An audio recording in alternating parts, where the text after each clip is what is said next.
Bismillahirrahmanirrahim. Assalamualaikum warahmatullahi wabarakatuh. Alhamdulillahirabbil alamin. Wassalatu wassalamu ala asyrafil anbiya'i wal mursalin nabiyyina Muhammad wa ala alihi wa ashabihi ajma'in. Amma ba'du. Alhamdulillah, kita bersyukur kepada Allah Subhanahu wa taala dengan nikmat Allah,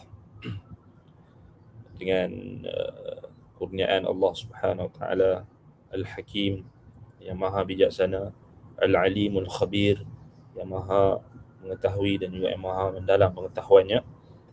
Kita dapat bertemu pada pagi ini untuk kita sama-sama meneruskan kuliah dan juga majlis ilmu kita, membahaskan berkenaan dengan asyraful ulum, ilmu, semulia-mulia ilmu, iaitulah ilmu yang membahaskan berkenaan dengan nama-nama Allah Tuhan kita, yang wajib kita kenali, yang wajib kita hayati, dan wajib kita mengamalkan tuntutan-tuntutan yang terkandung di dalam makna-makna sifat-sifat Allah, makna-makna di dalam nama-nama Allah dan juga sifat-sifatnya yang terkandung di dalam nama-namanya Al-Asma' Al-Husna, nama-nama yang maha indah lagi mempunyai sifat-sifat yang tertinggi. Baik. Jadi kita akan sambung masih lagi pada membahaskan nama Allah Al-Hakim. Al-Hakim dalam apa? Anda tengok dalam apa tu poster tu tulis Al-Alim, Al-Alim. Tak apalah, kerana semuanya nama Allah semuanya nama Allah. Cuma kita masih lagi bincang tentang Al-Hakim, yang ni yang maha bijaksana. Jadi sebelum ni kita dah bahaskan tiga makna. Tiga makna. Yang terakhir kita bincangkan tentang makna yang berkait dengan urus takbir, penciptaan Allah Subhanahu Wa Taala, dan juga bagaimana Allah Subhanahu Wa Taala adalah pencipta yang hakiki, yang mempunyai kita kata sifat-sifat kebijaksanaan yang terzahir pada nizam, yakni sistem dan juga qanun yang ada pada makhluknya yang diciptakan oleh Allah Subhanahu Wa Taala, dan dengan penuh itqan, dengan penuh ahsanun nizam, dengan sistem yang terperinci, yang terbaik. Jadi itu makna yang ketiga. Baik, hari ini kita akan masuk makna nama Allah Al-Hakim, yang maha bijaksana, iaitu makna yang keempat. Apa maksud Al-Hakim yang keempat? Baik, wa huwal hakimu lahul hikmatul ulya fi khalqihi wa amrihi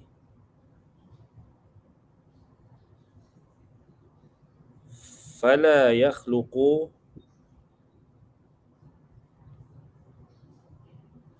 syai'an abathan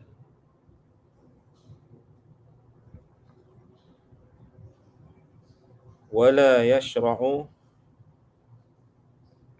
sudan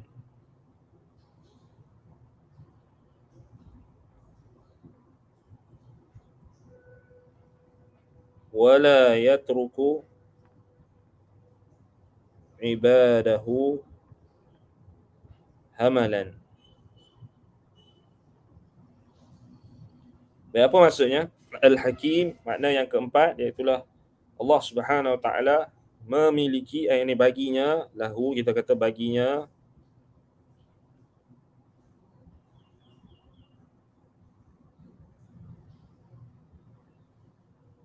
kebijaksanaan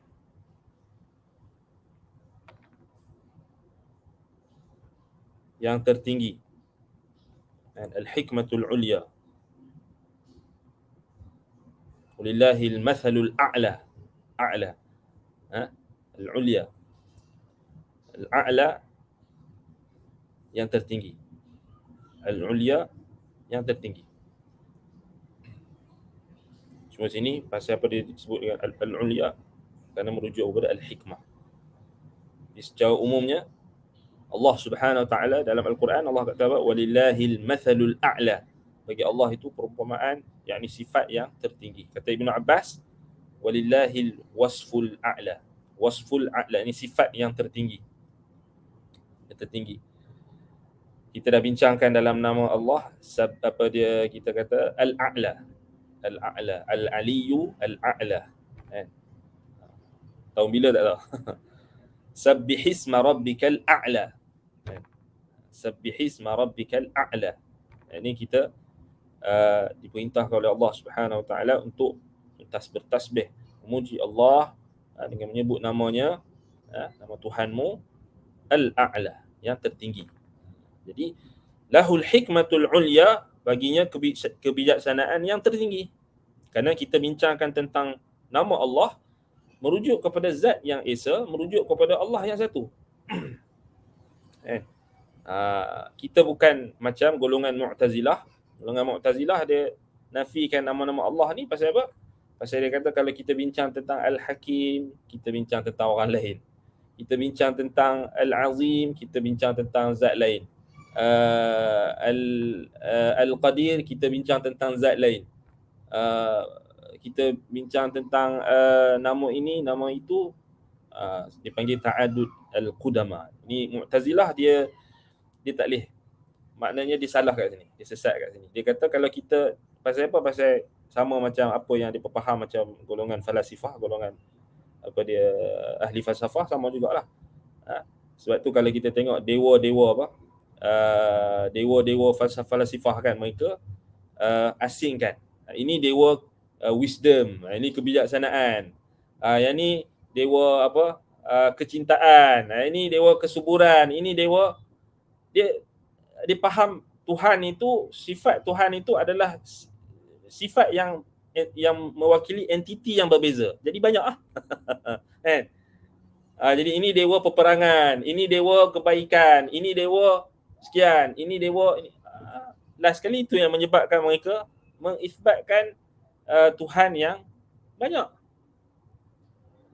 Kan? Sama macam Mu'tazilah, sebab itu dia nafikan sifat, nafikan nama-nama Allah dan sifat, sebab mereka beranggapan mesti dipanggil ta'adud al-qudama. Tapi kita ahli sunnah, kita orang Islam, walillahil asmaul husna fad'uhu biha. Bagi Allah itu nama-nama yang maha indah dan Allah suruh seru. Kenapa? Semuanya adalah nama Allah. Kan? Semuanya adalah nama Allah. Nama-nama Allah itu merujuk kepada sifat-sifat yang merujuk kepada zat yang satu.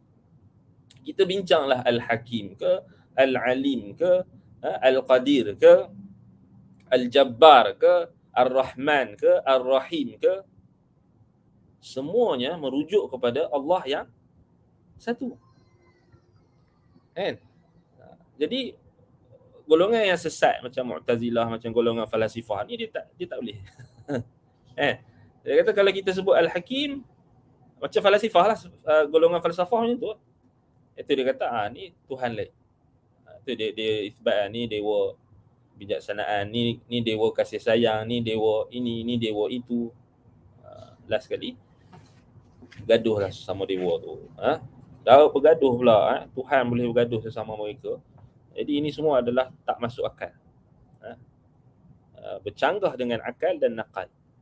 Bercanggah dengan fitrah. Sebab itu dalam Quran Allah Ta'ala sebut dalam surah Al-Isra ayat 110. Qul ud'ullaha aw ud'ur rahman.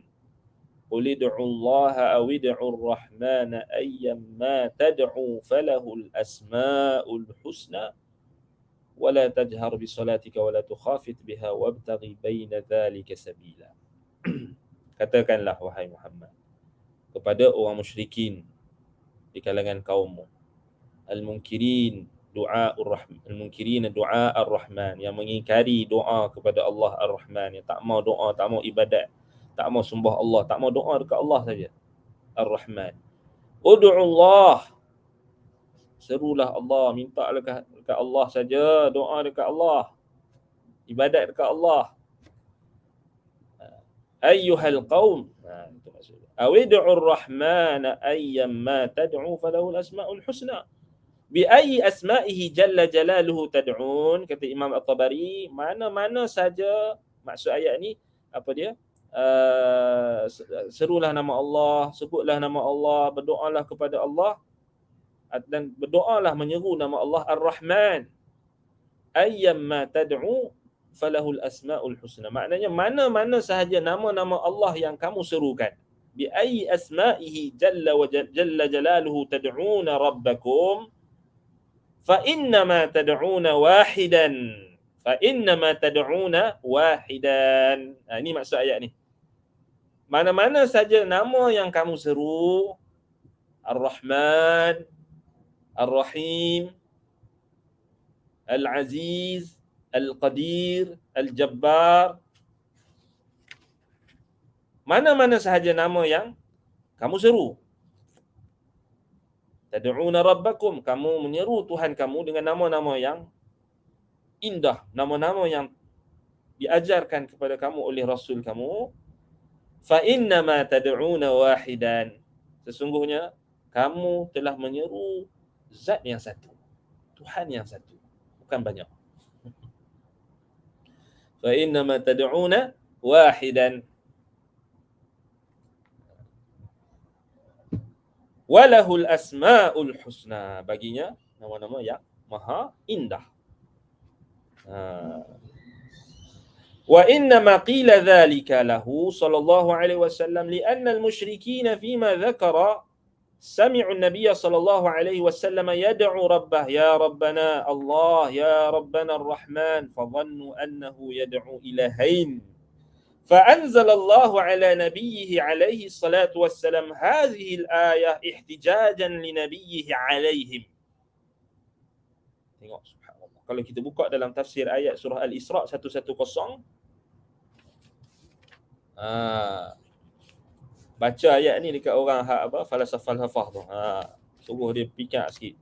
Tak percaya lagi dewa-dewa tu. Ataupun Mu'tazilah. Kerana apa?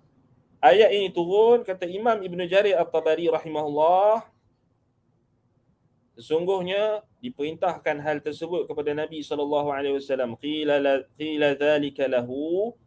Ni Allah perintahkan Nabi untuk sebut perkara ini kepada orang-orang musyrikin, kerana orang-orang musyrikin seperti mana yang disebutkan, mereka bila mendengar Nabi SAW berdoa kepada Tuhannya, Nabi akan sebut ya Rabbana Allah wa ya Rabbana Ar-Rahman. Nabi akan sebut nama-nama Allah yang banyak. Nama-nama Allah yang banyak, Asmaul Husna. Fadhannu annahu yad'u ilahain. Maka orang musyrikin bila dengar sekejap Nabi kata ya Rahman, ya Rahim, ya Allah, ya Rabbana, mereka ingat Nabi seru dua Tuhan. Mereka ingat Nabi SAW panggil dan seru dua Tuhan. Maknanya Rabbana Allah, ni Tuhan lain, Ar-Rahman Tuhan lain. Cetek tak pemikiran? Ya, cetek.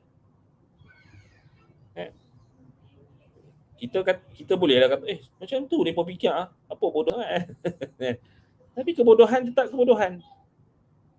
Disebabkan oleh kejahilan, disebabkan oleh jahiliyah, disebabkan oleh taklid buta, disebabkan oleh mereka meninggalkan ilmu, disebabkan oleh mereka tenggelam dalam kesyirikan, dalam dosa dan maksiat. Sebab itu mereka tak boleh fikir, tertutup. Fadhannu annahu yad'ur ilahain. Mereka orang musyrikin menyangka Nabi ni duk seru, duk minta dua Tuhan. Ar-Rahman lain, Ar-Rahim lain. Allah lain, Ar-Rahman lain, Tuhan lain. فأنزل الله على نبيه عليه الصلاة والسلام هذه الآية احتجاجا لنبيه عليه. Maka Allah menurunkan ayat ini, yakni surah Al-Isra ayat 110 tu, untuk menjadi hujjah, menegakkan hujjah, yakni Nabi SAW membantah dan menegakkan hujjah ke atas sangkaan dan juga salah faham, kesesatan golongan musyrikin tersebut. Sebab tu kita kata ayyamma tad'u falahul asmaul husna. Apa mana-mana saja nama-nama Allah yang kita serukan, yang kita sebut dalam doa kita, apabila ianya terbukti adalah nama Allah, terkandung dalam Quran, diistimbatkan daripada Quran, daripada sunnah Nabi SAW, maka serulah. Banyak nama-nama Allah kan, bukan 99 saja, lebih. Kita dah bincangkan dalam kelas awal kita, istimbat dan juga ijtihad daripada ulama Syekh, antaranya Syekh Muhammad bin Salih Al-Utsaimin rahimahullah. Bagaimana kita dah kongsikan nama-nama tu kelas yang terawal kita. Tak tahulah sekarang ni kita dah kelas ke berapa, 60 lebih dah kan. Kelas yang awal-awal 1 2 3 4 tu kena check balik lah. Waktu PKP ke apa kelas kita start. Lama dah. Ataupun sebelum. Nama-nama Allah ni tak terbatas. Pada 99 banyak. Itu pun kita tak habis lagi. Tak habis lagi nak bahas. Nama Al-Hakim ni kalau kita nak bahas, berapa kelas dah? 3 kelas dah. Kalau kita betul-betul nak bahas. Kalau sekadar kita nak sekali lalu tu, satu kelas boleh lah. Tapi kita nak faham. Kita nak dapat pemahaman yang jitu, maknanya kenalah kita sabar. Jadi nama-nama Allah Subhanahu Wa Taala banyak. Tetapi masih lagi ada orang dikedekut. Makna kedekut ni disebabkan oleh kejahilan dia. Nama-nama Allah punya banyak, dia nak seru juga nama-nama makhluk. Ya Abdul Qadir Jilani, Ya Rasulullah, Ya Husain, Ya Fatimah, Ya Ali. Fahamlah golongan Syiah, golongan Ghulatus Sufiyah. Dia nak minta juga dekat selain Allah.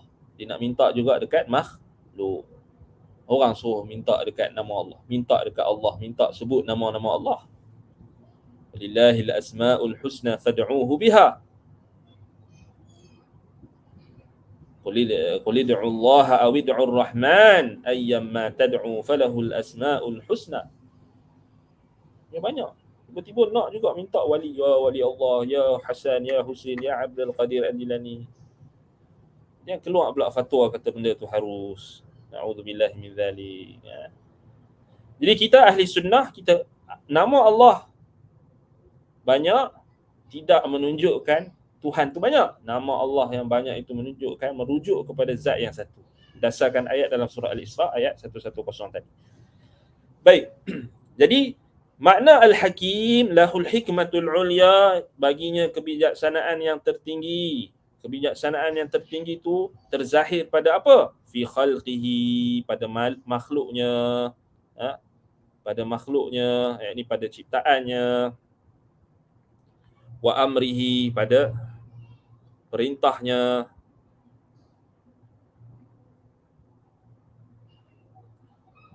Fala yakhluqu syai'an abathan. Maka Allah tidak mencipta sesuatu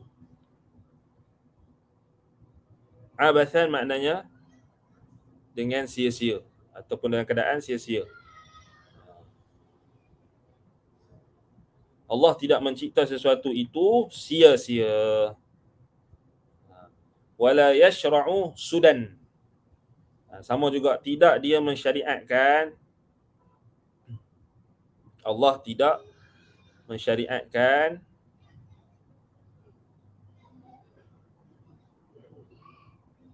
sesuatu itu, sesuatu syariat perintahnya itu sudan. Makna sudah, makna apa dia sudah maknanya sama macam tidak apa dia kita kata tidak apa panggil sia-sia juga. Tak ada apa? Tak ada tak diperintah dan tak dilarang. Tak ada apa? Kosong. Dia Allah tidak mensyariatkan sesuatu dengan sudah.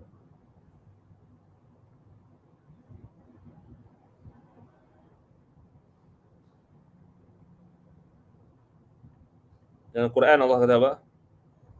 Ayahsabul insanu an yutraka sudan. Sudah. Sudah maknanya kita kata apa? Disebutkan oleh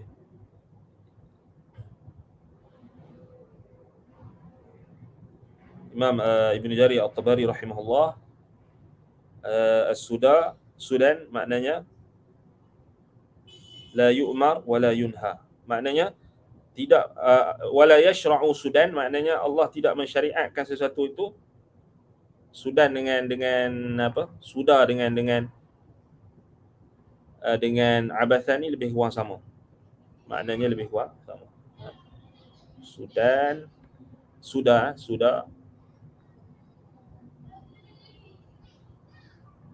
dengan abathan. Yakni maknanya kita kata Allah tidak menciptakan sesuatu itu sia-sia, tidak mensyariatkan sesuatu juga sia-sia.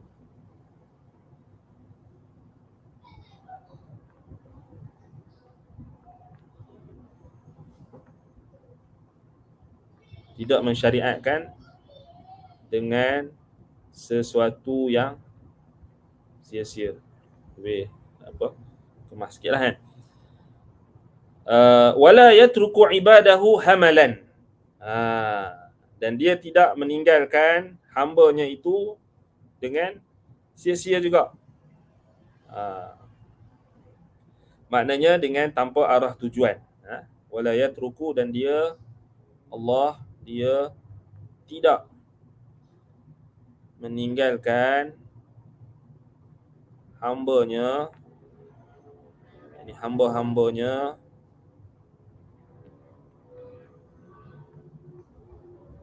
hamalan. Mana hamalan ni kita kata apa tu, apa dia, dengan apa, kelalaian ataupun dengan pengabaian. Dia tidak meninggalkan hamba-hamba-Nya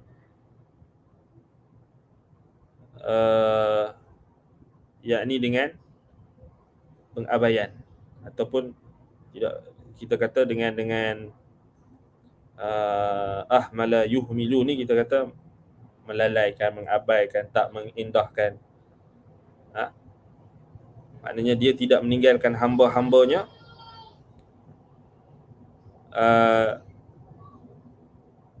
lebih tepat kita kata tanpa arah tuju lah, tanpa arah tuju. Kita akan tengok apa maksudnya nanti. Baik. Baiklah, jadi Al-Hakim yang keempat maknanya Allah lahul hikmatul ulya fi khalqihi wa amrihi. Bagi Allah kebijaksanaan yang tertinggi pada makhluknya, pada perintahnya, pada termasuklah pada larangannya. Fi amrihi maknanya amru syar'i, perintah, dan juga termasuk amru kauni, perintah Allah kepada bukit, perintah Allah kepada planet, perintah Allah kepada bintang, perintah Allah kepada matahari, perintah Allah kepada angin, perintah Allah kepada, itu amrul kauni, perintah kauni. Amrun syar'i, perintah Allah kepada kita. Maknanya segala perintah Allah kepada kita, wa aqimus salah wa'budullaha wa la tusyriku bihi syai'a. Allah suruh kita ibadat dekat dia, Allah larang kita, termasuk larang. Apa yang Allah larang pun penuh dengan kebijaksanaan. Allah perintah kita untuk tauhid, maknanya perintah supaya kita mentauhidkan Allah, beribadat kepada Allah itu mempunyai hikmah yang tertinggi. Allah suruh kita tegakkan solat, dirikan solat. Inna salata kanat 'alal mu'minina kitaban mawquta. Dirikan solat pada waktunya. Mempunyai hikmah. Perintah Allah supaya kita mendirikan solat itu pada waktunya itu mempunyai hikmah yang tertinggi. Allah Subhanahu wa taala larang kita untuk mendekati zina. Wala taqrabuz zina innahu kana fahishatan wa sa'a sabila. Larangan termasuk dalam perintah. Setiap larangan ada makna perintah. Maknanya perintah melarang. Perintah dalam bentuk larangan. Jadi Allah larang kita mendekati zina. Kenapa? Kerana perintah Allah itu penuh dengan kebijaksanaan. Lahul hikmatul ulya. Maknanya kita sebagai hamba, kita kena nampak itu. Side kita, bahagian di view kita sebagai hamba, kita nak tengok Tuhan melalui nama-namanya yang maha indah, yang mempunyai sifat-sifat yang tertinggi. Dan antaranya Al-Hikmatul Ulia. Al-Hakim, maha bijaksana, maknanya hikmah yang tertinggi. Kebijaksanaan yang tertinggi. Kebijaksanaan yang tertinggi pada apa? Pada makhluk ciptaannya, pada perintah dan larangan, pada fi khalqihi, pada penciptaan Allah. Kita tengok pada wa fi anfusikum afala tubsirun, kita tengok pada anggota badan kita. Hikmah, kebijaksanaan Allah terzahir dalam penciptaan. Dan di situ kita dituntut untuk mengkaji.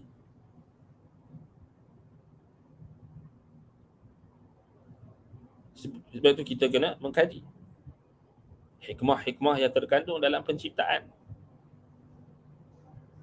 Jangan kita biarkan orang-orang yang bukan Islam, orang-orang yang tidak beriman kepada Allah dan Rasul yang mendahului kita dalam kajian-kajian tersebut, lalu mereka menarik kita ke arah kekufuran dan kita kata menyebabkan hal tersebut menyebabkan mereka sombong dan bongkak dan tidak mahu beriman kepada Allah Subhanahu wa taala. Fi khalqihi wa amrihi. Itu perintah.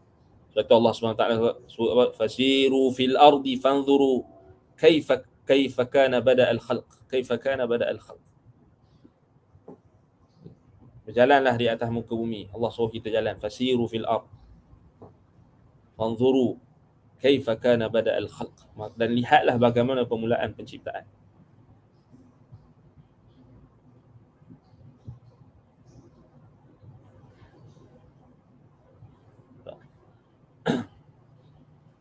Fala yakhluqu syai'an 'abathan.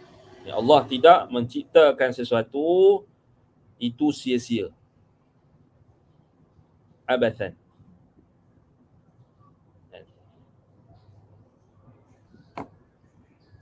Sebagaimana yang didakwa oleh golongan apa? Didakwa oleh golongan-golongan yang tidak beriman kepada Allah dan Rasul, tidak beriman kepada Allah dan hari akhirat. Mereka yang mendakwa bahasanya apa? Kita ini hanyalah apa? Ibarat satu partikel di dalam alam semesta ini, tidak ada apa? Tidak ada maksud dan tujuan, hikmah. Allah Subhanahu wa taala sebut dalam surah Al-Mu'minun ayat 114 hingga 115, Allah kata apa? Afahasibtum annama khalaqnakum 'abathan wa annakum ilayna la turja'un. Afahasibtum annama khalaqnakum 'abathan. Ini afahasibtum ayyuhal ashqiya ana innama khalaqnakum idh khalaqnakum la'iban wa batilan wa annakum ila rabbikum ba'da mamatikum la tasirun ahya fatajzuna bima kuntum fid dunya ta'malun. Abathan maknanya, kata Imam Ibn Jarir At-Tabari, dalam ayat tersebut Allah menempelak orang-orang yang ashqiya, orang-orang yang celaka, yakni di kalangan orang-orang yang kufur kepada Allah Subhanahu wa taala. Afahasibtum annama khalaqnakum abathan. Apakah kamu menyangka kami mencipta kamu, kami mencipta makhluk, kami mencipta manusia, kami mencipta alam ini, kami mencipta alam semesta ini, idh khalaqnakum la'iban wa batila. Itu maksud abatha. Bukan sin.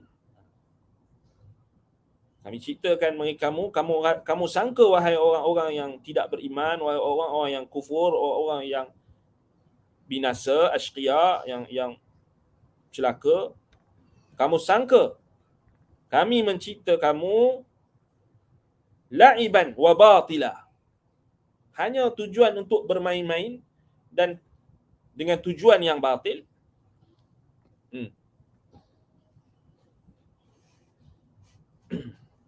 Abatha, abathiyun, Abathiyun maknanya golongan yang mereka menyangka tujuan Allah Ta'ala cipta di dunia ini, mereka wujudan mereka di atas muka bumi ini hanya semata-mata untuk bermain-main, hanya semata-mata untuk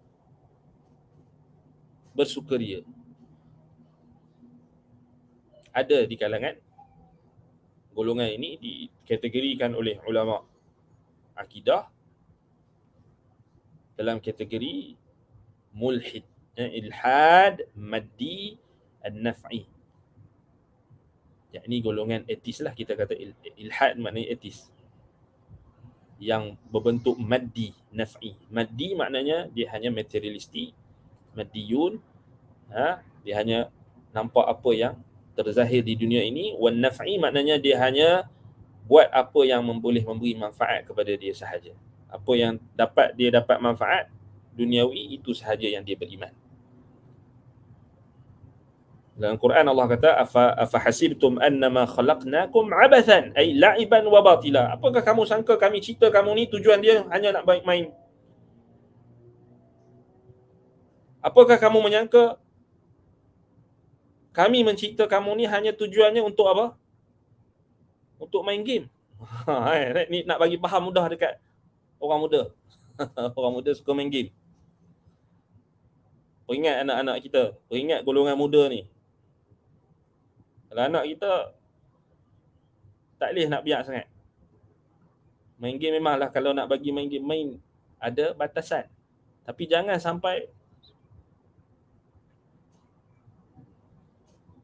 tak ingat tuntutan. Kenapa dia diciptakan. Sampai kata hidup saya, saya mengabdikan diri untuk game ini. Allah, ada. Anda pernah terbaca satu kenyataan seorang atlet sukan. Dia kata, saya telah menceburi dalam bidang sukan ini selama sekian-sekian tahun dan saya telah mengabdikan diri saya untuk sukan ini. Allahu Akbar. Allahu Akbar. Nasallallahu salamata wal afiyah. Innaha sunan. Itu kita kata, itulah apa yang macam orang yang Allah Ta'ala sebut dan Nabi SAW sebut tentang ta'isa abdi dinar, ta'isa abdi dirham, ta'isa abdi khasimah. Celakalah hamba dinar, celakalah hamba dirham, celakalah hamba pakaian.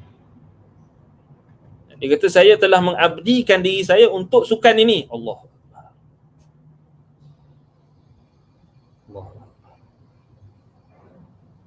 Maknanya ke akhirat nanti dia akan dihimpunkan, dia akan mengikut apa benda yang dia abdikan diri. Dan apa yang berhala ataupun apa sahaja entiti yang dia mengabdikan diri kepadanya itu akan membawa dia masuk ke dalam neraka Jahannam, wal iyadzu billah. Afahasibtum annama khalaqnakum abathan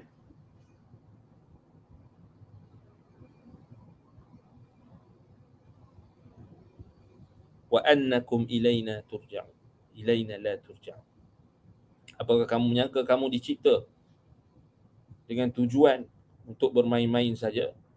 Abathan, la'iban wa batila, hanya untuk main-main, hanya untuk main game, hanya untuk tengok sukan yang kamu suka.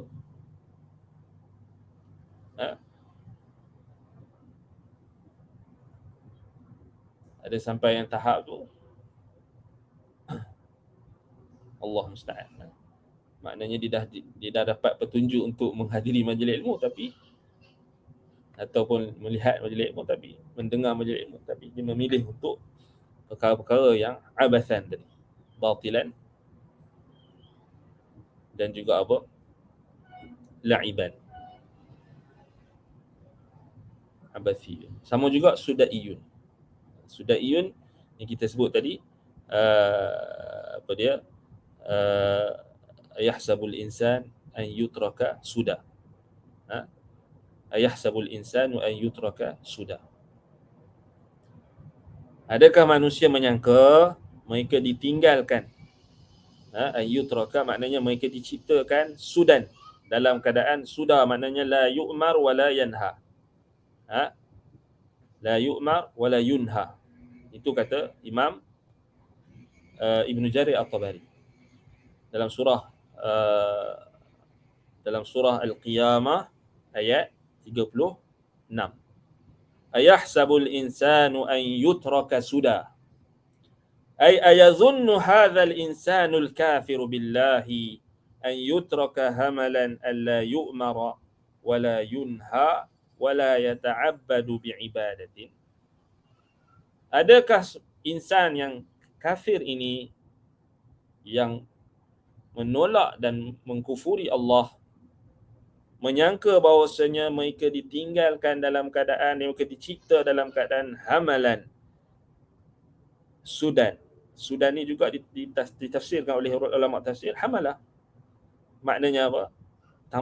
Tanpa ada arah tujuan. Tidak diperintahkan dan tidak dilarang. Wala yata'abbadu bi'ibadatin, dan tidak diperintahkan untuk beribadah dengan ibadah. Maknanya macam kita tengok apa yang kita sebut tadi, contoh macam golongan mulhid, maddiyun, naf'iyun. Mereka hanya nampak bahawa hidup sini di dunia sahaja. Kita tak diperintah, kita tak dilarang. Yang tu yang jadi apa? Tak ada istilah bagi dia haram, tak ada istilah bagi dia halal, tak ada istilah bagi dia syirik, tidak ada istilah bagi dia tauhid. Semuanya harus belaka.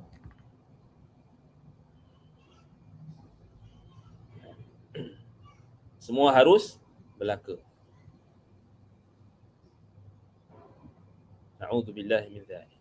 Ini disebutkan oleh ulama golongan ibahiyun. Ibahiyun maknanya golongan yang ini termasuk dalam cabang daripada golongan mulhid, golongan ilhad, golongan etis, iaitulah mereka yang menghalalkan dan mengharuskan seluruh perkara. Ibahiyun. Golongan ibahiyun ni mereka menghalalkan segala perkara. Maknanya tak ada istilah halal dan haram. Tidak ada istilah zina itu haram. Bagi mereka seks itu bebas. Seks bebas tu, kata seks bebas tu.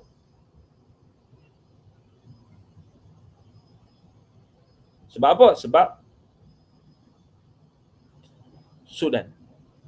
Ayahsabul insanu an yutraka suda. Maknanya bagi mereka, kita memang ditinggalkan, diciptakan Allah tanpa arah tujuan. Maknanya tak dilarang, tak ditegah, kita buat apa yang kita suka.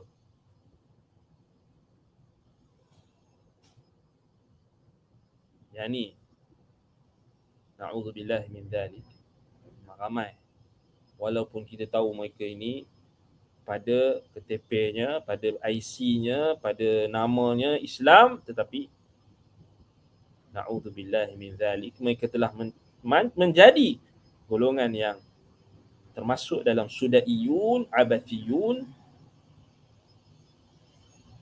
Mereka yakin mereka tidak diperintah, tidak dilarang. Sebab tu nak jadi apa?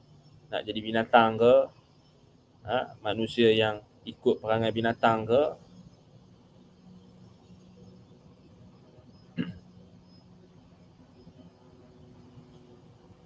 Ibahiyun ini juga dia adalah satu doktrin.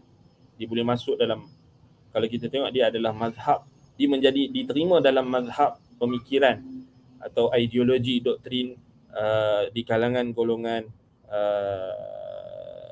Parsi, Majusi, dalam agama Majusi diterima ibahiyun ni, maknanya menghalalkan segala-galanya, sehingga menghalalkan hubungan sesama mahram. Na'udzubillah min dzalik. Menghalalkan hubungan sama mahram. Kemudian datanglah syubhat dan keraguan mereka itu di atas namakan dengan mazhab Islam, iaitulah apa yang mereka namakan sebagai Syiah, Rafidah, Isna Asyariyah. Termasuk usul-usul mereka adalah usul Majusi. Sebab itu mereka menghalalkan nikah mut'ah. nikah kontrak kan. Nikah mutaah. Hakikatnya zina. Depa nak menghalalkan hubungan sesama mahram tu, depa tak berani, terlampau berat. Depa step mereka syaitan, mereka menghalalkan nikah mutaah dulu. Sebab tu kalau kita tengok balik, mazhab Ibahiyun ni dia sekarang ni dah jadi worldwide. Dah bahkan ideologi doktrin ini masuk dalam rumah-rumah kita tanpa kita sedar. Terutamanya melalui laman-laman sesawang, melalui penstreaman TV ataupun apa sahaja video-video YouTube dan sebagainya. Mereka menyebarkan di dalam filem, di dalam drama, di dalam TV, di dalam iklan, di dalam kartun, disebarkanlah. Tidak mengapa kalau melakukan hubungan seks bebas. Itu adalah perkara yang normal. So dia jadi normalisasi maksiat.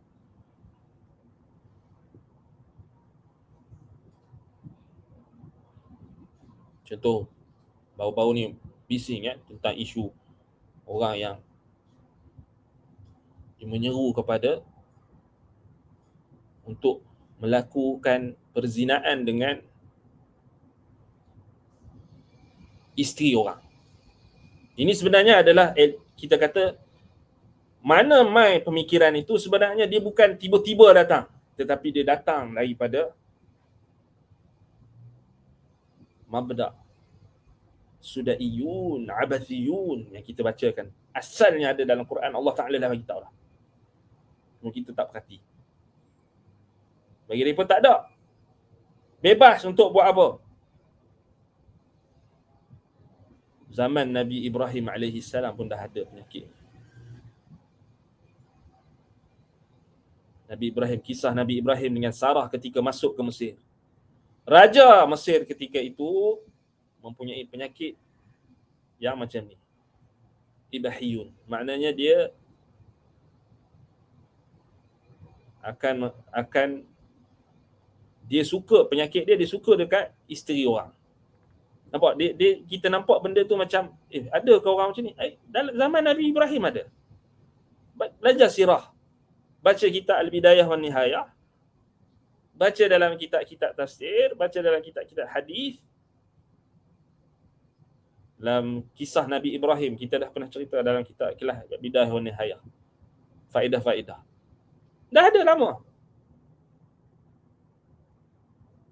Macam mana Nabi Ibrahim AS berhadapan dengan penyakit sedemikian. Lelaki yang suka dekat isteri orang. Sebab tu, apa tanggungjawab kita? Contohi Nabi Ibrahim. Menjaga. Yang penting apa faedah yang kita boleh dapat? Jagalah anak isteri kita. Jagalah keluarga kita. Maknanya zaman sekarang ni tak selamat dah. Kita nak share kita punya gambar isteri tu tak. Jangan. Sebab orang penyakit ni banyak. Asalnya memang itulah. Tak perlu anak perempuan kita simpan. Elok-elok. Jangan.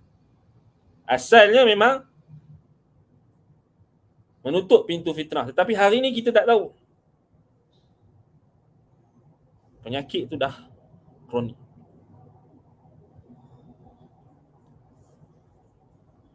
Syahwat yang didorong oleh syahwat yang berlipat kali ganda.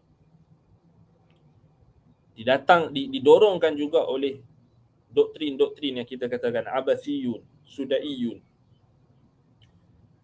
ilhad yang ni berbentuk maddi wa naf'i. Dipanggil pleasure atheism ataupun disebut Ada sebahagian yang panggil pleasure atheism. Maknanya atheist yang jenis dia atheist. Kadang-kadang dia mengaku dia Islam tapi sebenarnya tak. Itu yang jadi unpracticing Muslim tu. Dia kata nama saya Muslim. Dekat Facebook dia share ayat Quran. Dekat Twitter dia share ayat Quran. Dalam masa yang sama dia share juga gambar-gambar lucah. Dia share juga kartun-kartun yang lucah. Dan jangan pelik, dah ada orang macam ni. Orang tengok kan, orang tengok bagus share ayat Quran. Dalam masa yang sama dia share juga gambar-gambar yang tak elok. Gambar-gambar perempuan yang buka aurat.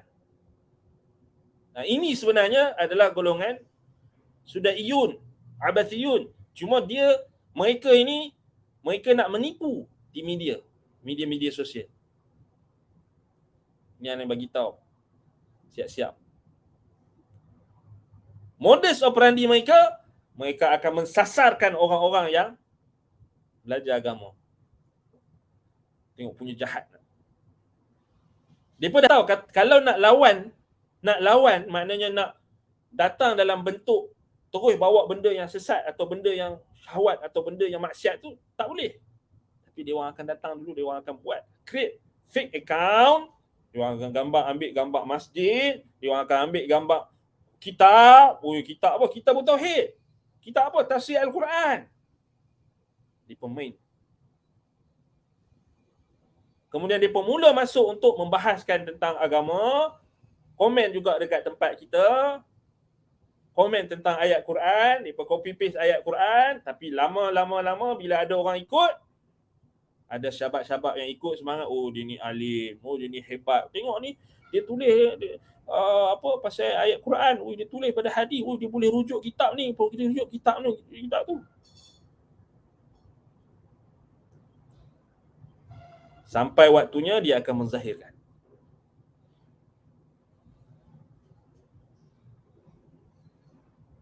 Yang kita tak pernah kenal, tiba-tiba muncul.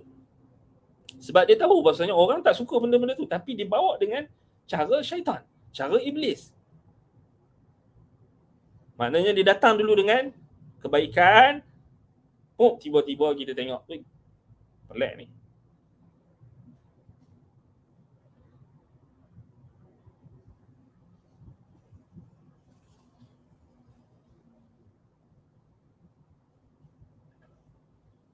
Memang dia iblis lah, memang iblis.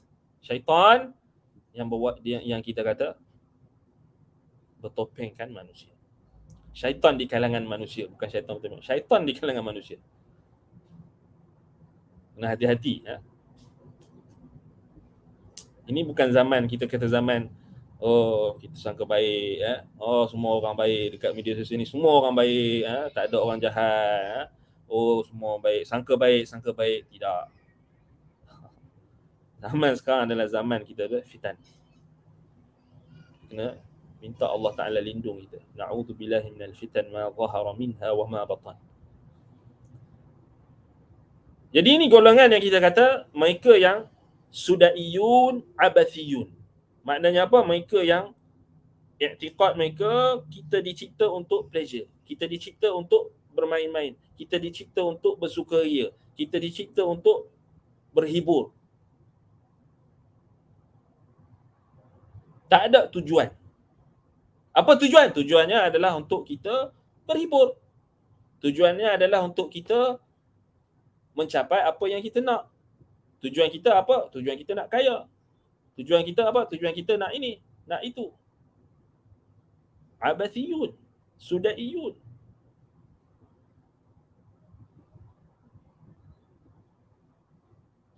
Ditambah pula dengan golongan irja', golongan murji'ah. Golongan-golongan yang berjubahkan agama, berlisankan lisan agama, memberikan pula apa? Sokongan, dokongan. Tak apa, kita pergi konsert, kita solat juga. Sebelum pergi konsert tu, solatlah dulu. Konsert kan. Konsert pun dihalalkan atas nama. Tak apa, kita pergi tu, kita boleh solat juga. Kita tak lara. Apa salahnya untuk berhibur? Apa salahnya? Ini ada nau'un abath, nau'un sudan. Ada jenis kita kata masuk pada abatha, sudan tadi. Sebab itu Allah Subhanahu wa taala Al-Hakim, lahul hikmatul ulya. Kebijaksanaan Allah itu yang tertinggi pada makhluknya, pada penciptaannya, pada perintahnya, pada larangannya. Dan dia tak mencipta sesuatu itu sia-sia. Tidak juga mensyariatkan dengan sesuatu yang sia-sia. Tak ada hikmah. Itu yang dimaksudkan dengan sia-sia di sini. Apa yang mereka nampak adalah apa yang mereka sangkakan itu adalah kebijaksanaan. Tetapi mereka tidak melihat apakah yang Allah Subhanahu wa taala nakkan daripada perintah dan larangan. Dan daripada penciptaan Allah Subhanahu wa taala. Kenapa kita diciptakan? Adakah kita diciptakan untuk berhibur 24 jam? Adakah kita diciptakan untuk bermain-main 24 jam? Untuk kita bersenda gurau 24 jam? Adakah itu tujuan kita diciptakan? Apa beza kalau kita diciptakan dengan tujuan tersebut dengan binatang dan haiwan? Adakah kita diciptakan hanya untuk makan dan minum, hanya untuk buang qada hajat kita, hanya untuk kita bermain, hanya kita bersukan, hanya kita ikut dan follow kelab-kelab bola sepak yang kita cintai, kita laburkan untuk beli pakaian, untuk beli jersey pasukan kesayangan kita. Setiap minggu habis kerja, balik kerja, kita hanya pergi ke stadium. Adakah itu tujuan kita diciptakan? Abathan, maknanya abathan. Maknanya kalau itu tujuan kita diciptakan, maknanya abathan. Sudan. Ayahsabul insanu an yutraka suda. Afahasibtum annama khalaqnakum abathan. Apakah kamu menyangka kamu diciptakan dalam keadaan sia-sia, dalam keadaan maknanya untuk bermain-main dengan tujuan kebatilan? Wala yatruku ibadahu hamalan. Dan dia, Allah Ta'ala, tidak meninggalkan hamba-Nya tanpa ada arah tuju. Allah Ta'ala perintahkan, wa ma khalaqtul jinna wal insa illa liya'budun. Aku tidak ciptakan jin dan manusia melainkan untuk beribadah kepadaku. Jadi maksud Al-Hakim, Maha Bijaksana, maknanya segala perintah Allah, segala ciptaan Allah itu tidak ada maksud abath dan juga maksud sudah. Tak ada benda yang kita kata sia-sia. Sia-sia ni maknanya tak ada arah tujuan. Kenapa Allah Ta'ala ciptakan kecantikan, keindahan alam? Mereka kata kerana kita perlu menikmati alam semula jadi. Golongan naturalis. Kita perlu menikmati alam semula jadi, alam semula jadi. Bukan nak cakap alam ciptaan Tuhan, alam semula jadi. Normalisasi. Jadi kita pun tak beranilah nak cakap alam ciptaan Tuhan. Dalam kelas mengajar dekat sekolah, dekat universiti pun tak beranilah nak cakap apa? Alam ciptaan Tuhan, alam ciptaan Allah.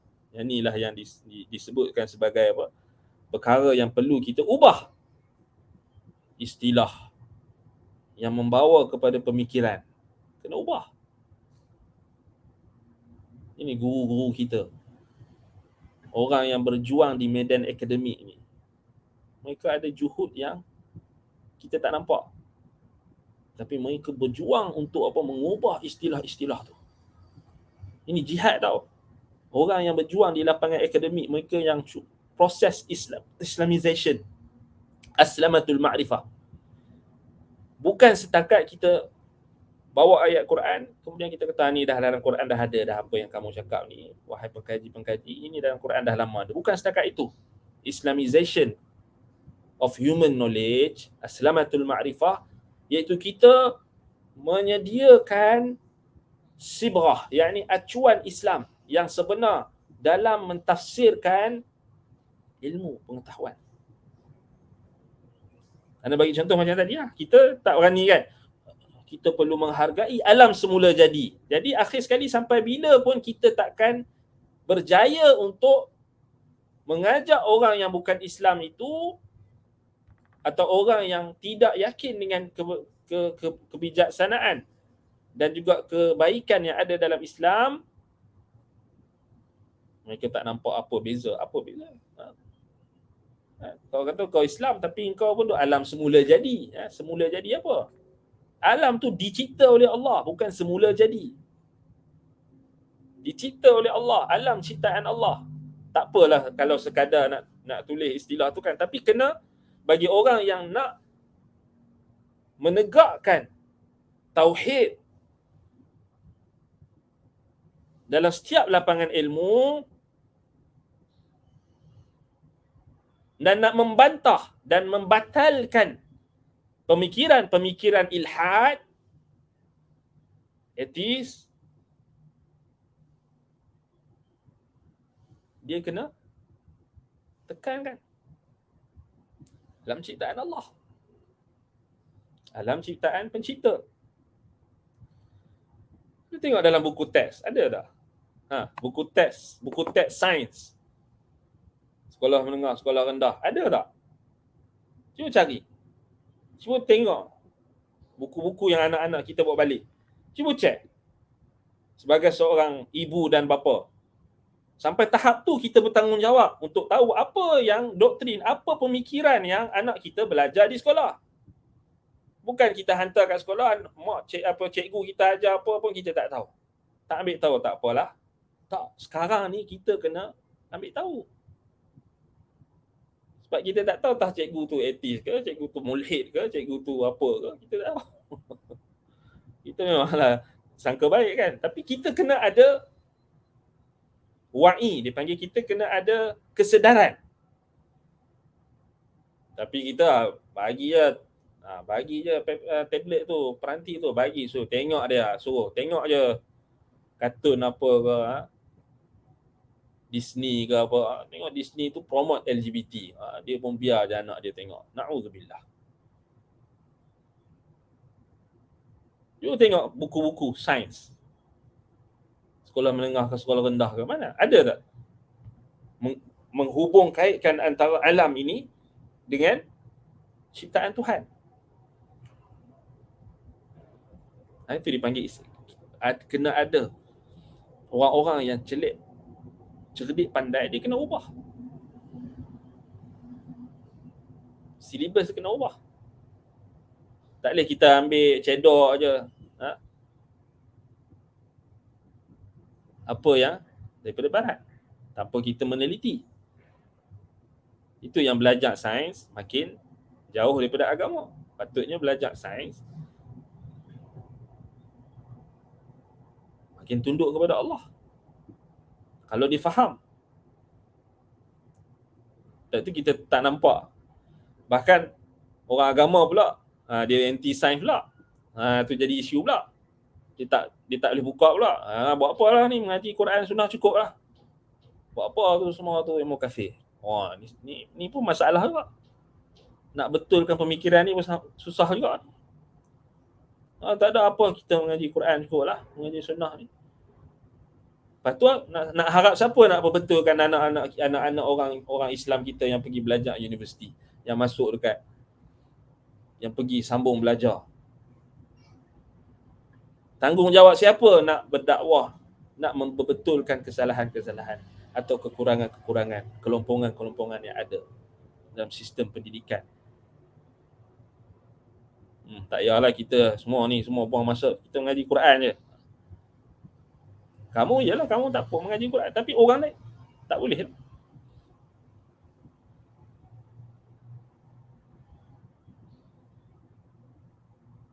Tu yang jadi apa? Bila kita bincang macam ni, orang yang pemikiran sempit ni, dia kata apa? Itu yang dia kata, apa ustaz ni dah berubah ni, ustaz ni dah gila ni. Dia ni dulu duk ajak Quran sunnah ni, tiba-tiba nak masuk sains pula. Gila tak betul ni. Tiba masuk falsafah pula. Nak jadi filosofer pula ni, gini. Kita sebut tu base pada apa yang kita lihat dan base pada kajian. Dan dia adalah fardu kifayah. Bukan semua orang kan fardu kifayah. Tapi kita nak perbetulkan. Ada orang kata buat apa? Baru-baru ni ada seorang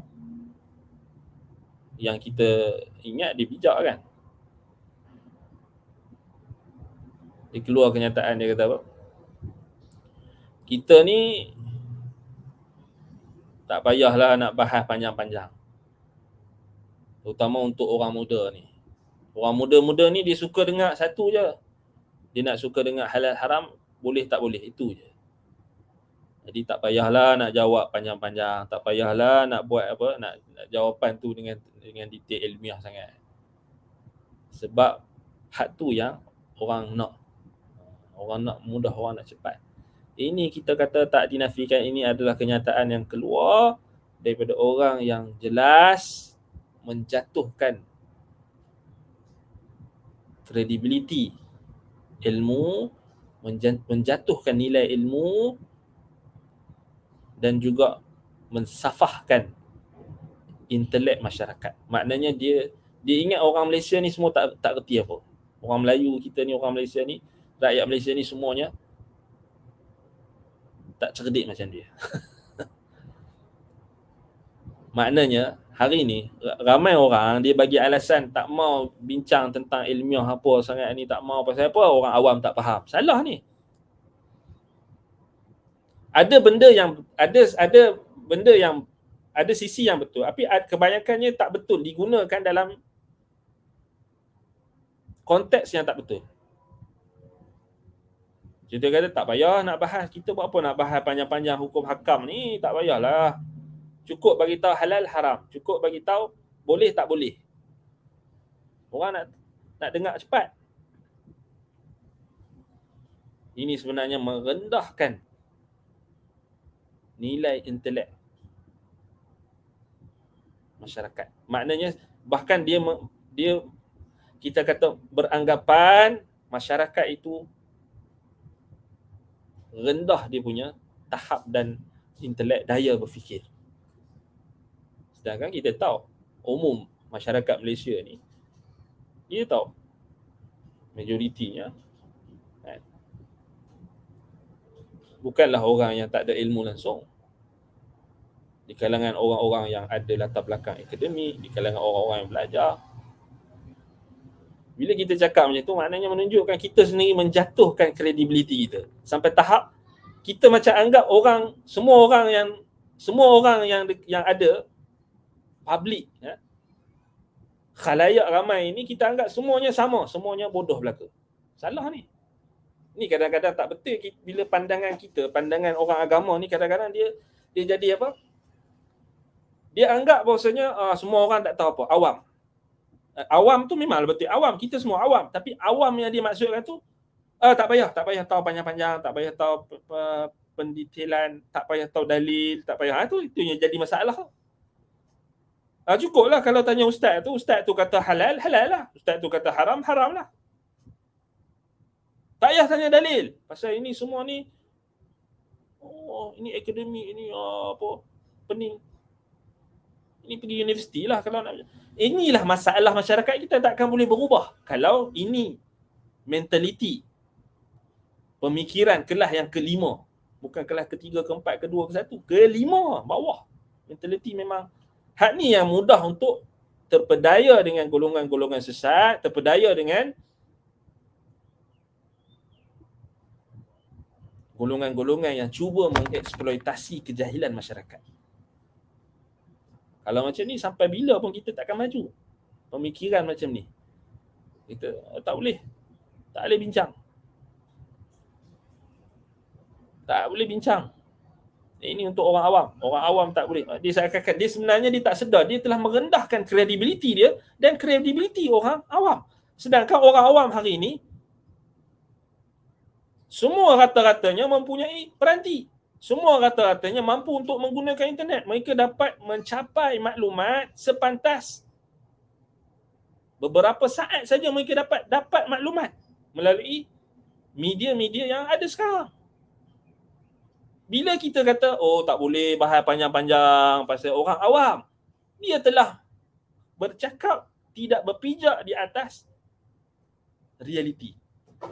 Realiti hari ini, orang apa-apa saja, budak muda sekarang, apa-apa saja maklumat dia, Google. Nak masak, Google. Nak cari resepi, Google. Nak repair dia punya kipas, Google. Nak buat ayat tu pun dia Google.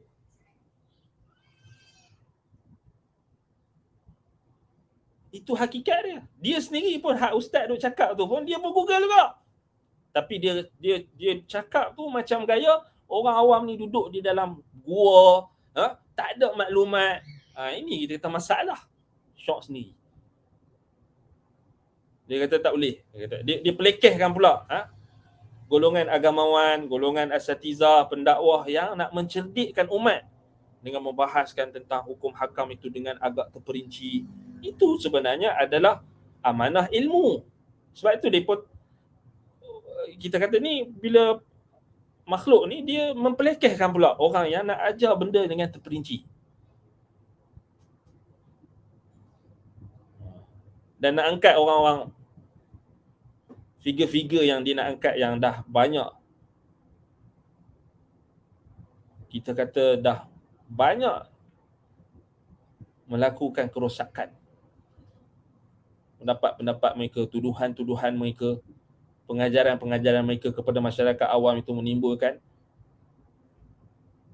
sikap yang tidak adil, menimbulkan kesalah faham, menimbulkan penyelewengan, kesesatan, tetapi nak cover. Punya pasal na'udzubillah. Maknanya sampai tahap tu lah kita kata Allah Ta'ala dah bagi dia ilmu, dah bagi dia kedudukan, sepatutnya dia syukuri nikmat tu dengan dia berkongsi ilmu. Kita bila mengajak, kita nak bagi orang cerdik. Orang jadi cerdik, orang berfikir. Bukan orang terima bulat-bulat. Kita puaskan manusia dengan dalil. Puaskan manusia dengan hujah. Yang terima, yang tunduk kepada hujah, yang tunduk kepada kebenaran, dia akan tunduk. Yang akan menentang kepada kebenaran pun akan menentang. Tapi semua itu adalah ujian. Ini masalah, maknanya bila orang agama sendiri yang maknanya tak ada semangat untuk nak bagi orang cerdik, nak bagi orang jadi bijak. Sedangkan Allah Subhanahu Wa Ta'ala perintahkan wahyu yang pertama, Iqra bismi rabbikal ladzi khalaq. Allah Ta'ala suruh kita baca. Suruh baca. Tiba-tiba datang, jangan baca. Jangan baca ni tulisan Wahabi. Jangan dengar ni, dengar. Semua nak menyekat. Tak betul. Kan? Bukan jangan baca, tapi kena tahu teknik membaca. Itu cara dia kan. Baca, kena tahu teknik analisis. Baca, kena tahu metodologi, disiplin untuk menapis apa dalam bidang ilmu, apa-apa sahaja bidang ilmu, hadisnya ada disiplin dia. Itu yang kita nak didik masyarakat, bukannya kita nak didik terus dia berpaut lah dekat sampai ke matilah dia duk tanya ustaz tu, walaupun ustaz tu tipu dia. Itu jadi masalah tu. Sifat orang alim yang hakiki, alim yang rabbani, dia mendidik manusia untuk menjadi bijak, untuk mampu untuk membezakan antara hak dan batil, sehingga tanpa bergantung kepada Maknanya ilmu ni sampai tahap kita mengajak orang tu, kau boleh sampai tahap dia mampu sendiri berijtihad. Bukan syok-syok sendiri ijtihad, tapi sampai mampu, maknanya sampai mampu untuk dia istinbat hukum sampai. Hak tu yang dibuat kelas-kelas pengajian usulul fiqh, usulul hadis, mustalah hadis, itu tujuan nak bagi orang makin cerdik. Datang orang-orang yang ada kepentingan ni, dia kata tak boleh, dia takut. Dia macam apa?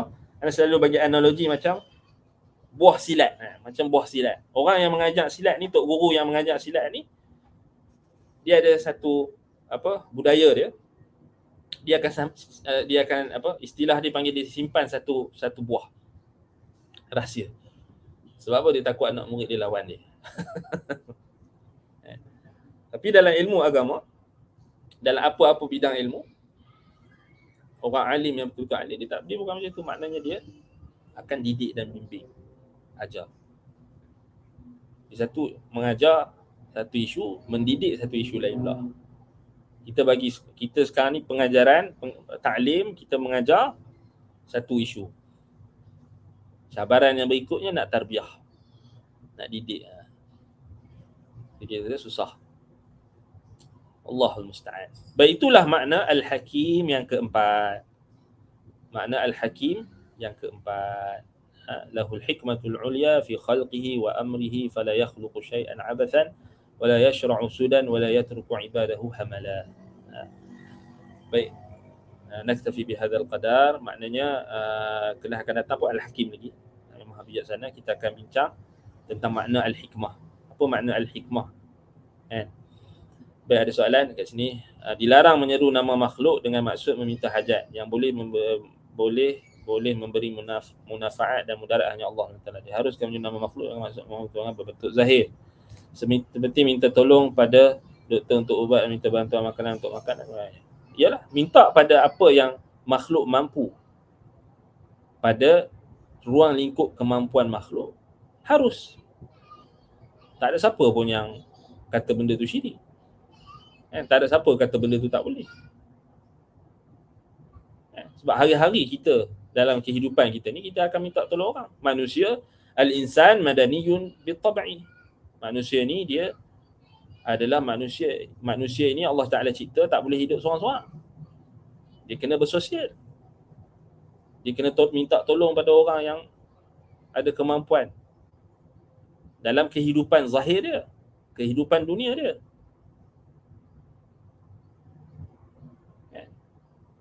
Sekarang ni kita mengajak, anda tak boleh mengajak dengan seorang-seorang kat sini. Mesti kena minta bantuan admin. Wahai admin, tolong tunjukkan link ini atau tolong tunjukkan slide ini. Apa hukum? Harus. Itu tak ada orang bantah pun, tak ada orang berakal tolak pun. Semua orang yang berakal terima. Yang kita bincangkan tadi, doa ibadah, minta dekat Allah.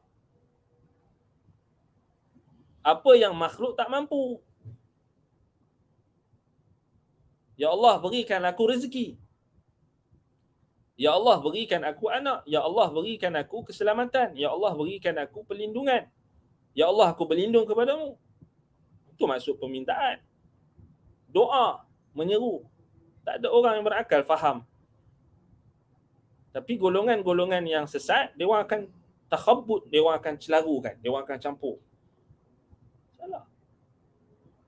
Yang Quran sebut tadi, walillahil asmaul husna fad'uhu biha. Doa ibadah. Doa ibadah. Bukan menyeru. Tak sama lah. Kena faham lah. Kena faham. Kita bincang tentang doa. Kita bincang tentang nama-nama Allah. Kita bukan bincang tentang nama-nama makhluk. Kita bincang tentang nama-nama Allah. Asmaul husna. Sudah tentu kita akan bincang tentang hak Allah, Tuhan. Kelas ni pun nama kelas Asmaul Husna. Bukan bincang tentang Asmaul Asatizah, Asmaul Ulama, Asmaul Awliya, Asmaul Anbiya. Bukan, ni Asmaul Husna, Asmaullahil Husna. Nama-nama Allah, Tuhan, bukan makhluk. Jadi kena faham. Konteks kita bincang tentang minta kepada Allah lah. Dah bila kita bincang tentang nama Allah, bincang tentang Allah lah. Bukan kita bincang tentang wali, bukan kita bincang tentang doktor, bukan kita bincang tentang ni sama juga. Soalan kena betul. Sebelum kita nak komen pun kita kena perhati dulu. Soalan pun kita kena bijak. Sebab tu kata sebahagian ahli ilmu, orang yang bijak adalah orang yang mampu untuk mengemukakan soalan yang bersesuaian, soalan yang bijak, soalan yang meraihkan kesesuaian tempat dan majlis.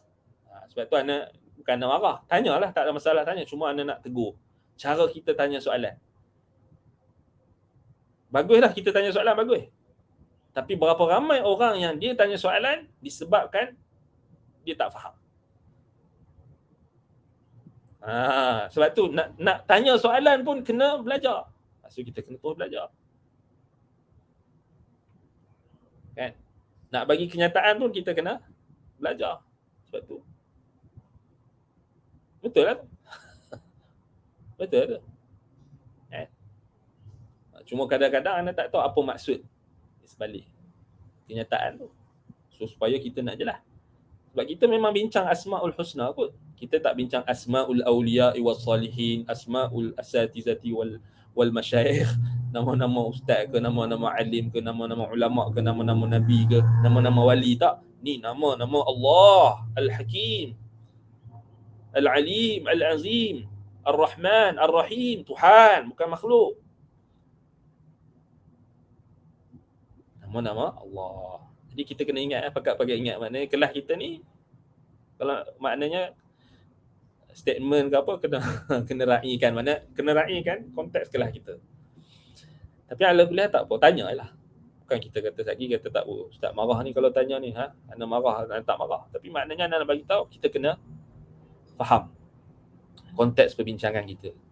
Sebab tu selalu kalau minta orang tanya soalan, maknanya tanya soalan base pada konteks. Maknanya atau nak bagi kenyataan pun base pada konteks ataupun yang ada kaitan dengan topik.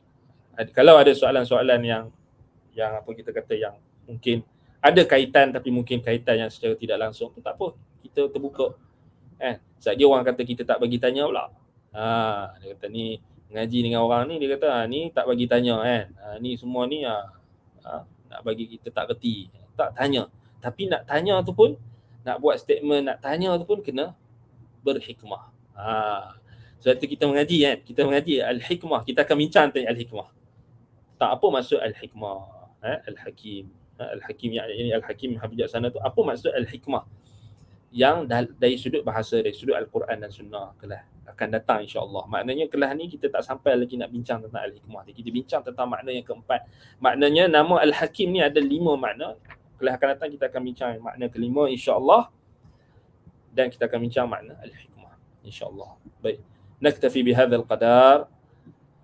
Subhanakallahumma bihamdika asyhadu an la ilaha illa anta astaghfiruka wa atubu ilaik. Wa sallallahu ala Muhammadin wa ala alihi wa sahbihi wa baraka wa sallam. Alhamdulillahirabbil alamin. Wassalamu alaikum warahmatullahi wabarakatuh.